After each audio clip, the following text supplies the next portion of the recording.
보이스피싱 하면 떠오르는 김미영 김미영 팀장. 이 이름을 사칭한 총책이 필리핀에서 8년 만에 붙잡혔습니다. 수백억 원의 돈을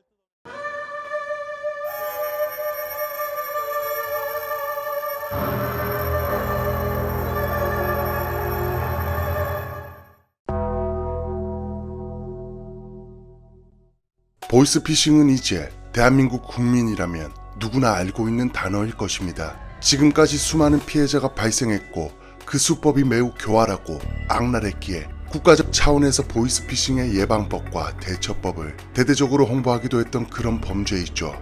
처음에는 코웃음 칠만한 내용으로 시작해서 이제는 검찰까지 사칭하며 검찰청에 출두하라는 등 보이스피싱 범죄는 너무나도 지능적으로 변해왔고 그 범인들은 너무나도 체계적으로 구성된 범죄 집단이었습니다. 그들은 결국 마지막엔 늘 피해자에게서 돈을 빼앗아갔죠. 이러한 보이스피싱도 초창기에는 어눌한 말투와 국어책을 읽는 듯한 어조 등 어느 정도 사기인 것을 짐작할 수 있는 그런 모먼트가 있었으나 이 사람이 나타나고 나서는 상황이 180도 달라졌습니다. 그 사람은 바로 김미영 팀장. 이 김미영이라는 사람은 처음에는 단순히 스팸 문자를 보내던 사람이었습니다. 이렇게 대출이 가능하다는 문자를 보냈고 실제로 이들은 등록되지 않은 불법 대부업체를 돈이 필요하다는 사람들에게 중개해주고 수수료를 받아 챙겨왔죠. 당시 김미영 팀장은 스팸의 여왕이라고 불릴 정도로 많은 스팸 문자를 보냈었습니다.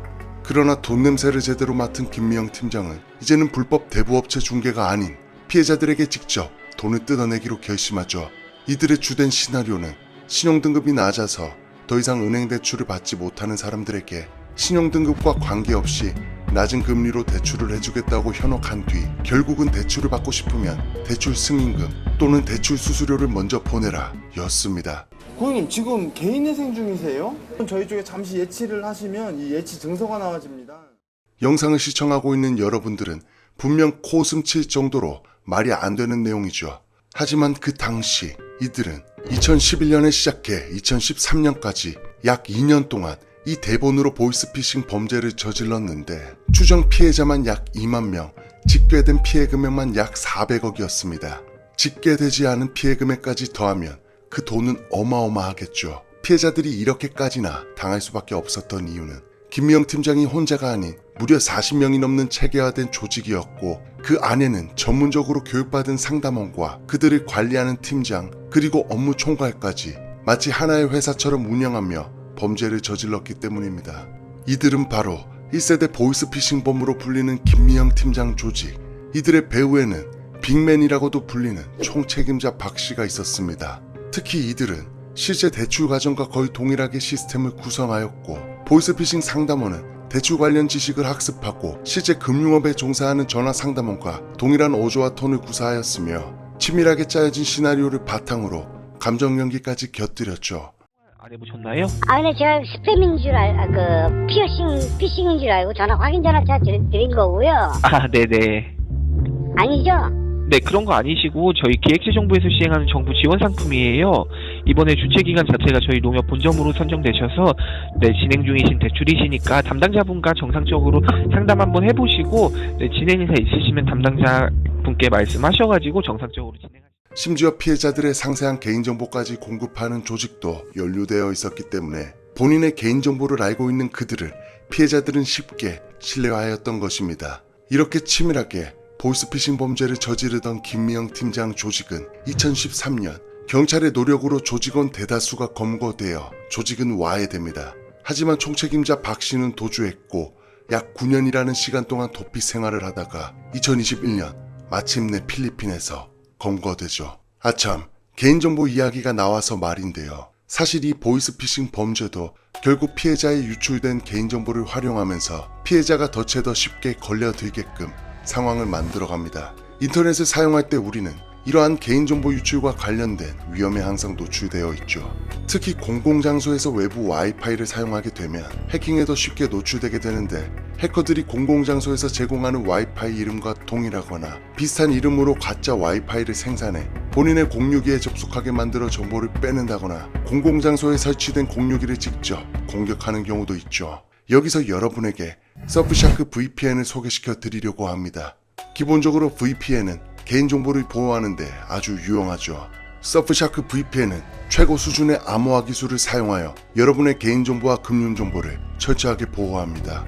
또한 클린 웹 기능은 악성 사이트와 광고 그리고 트래커를 사전에 차단하여 더욱 안전하고 쾌적한 인터넷 환경을 제공합니다. 특히 서프샤크 VPN은 사용자의 인터넷 활동 기록을 전혀 저장하지 않는 노 로그스 정책을 시행하고 있어 여러분의 개인정보는 안전하게 보호되죠. 또한 서프샤크 VPN은 한 계정으로 무제한 기기와 연결하여 사용이 가능합니다. 다크누아르 채널의 전용 링크 surfshark.com/다크누아르로 들어가시거나 코드 다크누아르를 입력하시면 4개월 추가 이용 혜택을 지금 바로 만나보실 수 있습니다. 여러분의 개인정보와 소중한 자산을 서프샤크 VPN과 함께 지키십시오.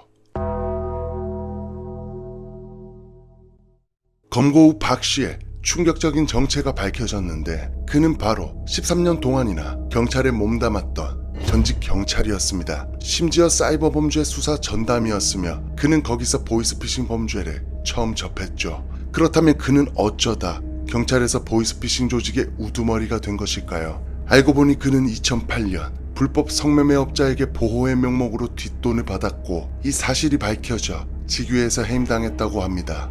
그리고 그는 본인의 경험을 바탕으로 보이스피싱 범죄를 계획하게 된 것이죠.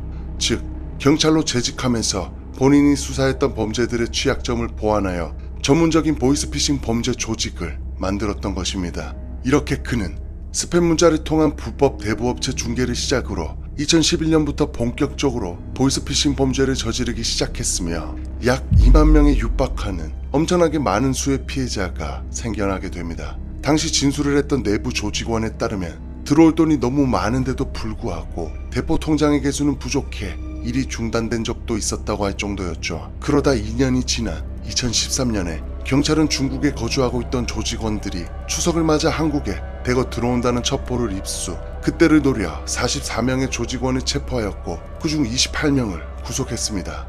그리고 중국 공안과의 공조수사를 통해 조직의 총책인 박 씨를 추적하였지만 박 씨가 미리 그 정보를 알고 도주하는 바람에 결국 그를 놓치고 말죠.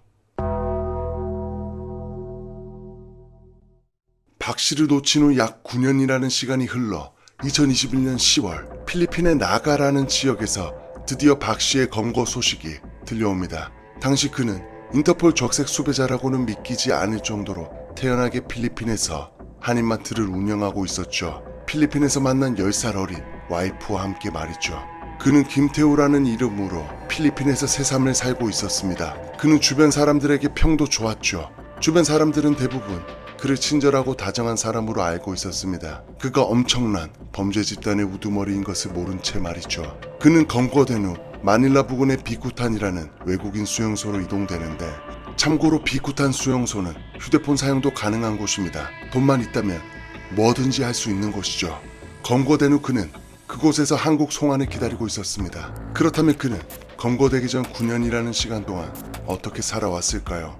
박 씨는 중국에서 도피 생활을 하다가 2015년 수백억 원의 돈을 들고 필리핀으로 넘어오게 됩니다. 넘어온 후 카지노에서 9개월 동안 먹고 자면서 대부분의 돈을 탕진했다고 하죠. 그때 카지노에서 지금의 필리핀 국적의 아내를 만난 것으로 추정됩니다. 그리고 그들은 결혼까지 하게 되었다고 하죠. 그는 김태우라는 가명을 앞세워 여러 지역에서 한국 음식과 관련된 사업들을 진행했습니다.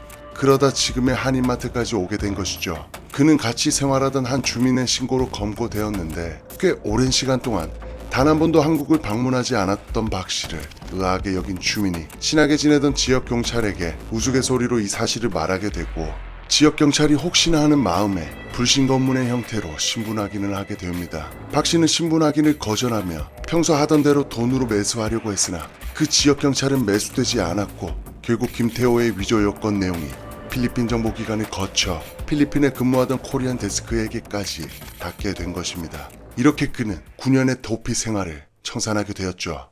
그런데 갑자기 말도 안 되는 소식이 한국으로 전해집니다. 2024년 5월 박 씨가 검거된 지 3년 만에 탈옥을 한 것이죠. 알고 보니 박 씨는 비쿠탄 수용소에서 한국 송환을 기다리던 와중 다른 수용소로 이감되었고 이감된 수용소에서 철조망을 끊고 담을 넘어 탈옥한 것입니다. 이감된 과정 또한 어이가 없었습니다. 원래 필리핀에서 저지른 죄가 있으면 그 재판이 끝나기 전까지 송환 일정이 미뤄지게 되는데 박 씨의 필리핀 아내의 친동생이 박 씨를 인신매매로 고소했던 것입니다. 주된 내용은 박 씨의 강요로 아내의 친동생이 외국으로 성매매를 하게 되었다는 내용이었죠. 그렇습니다.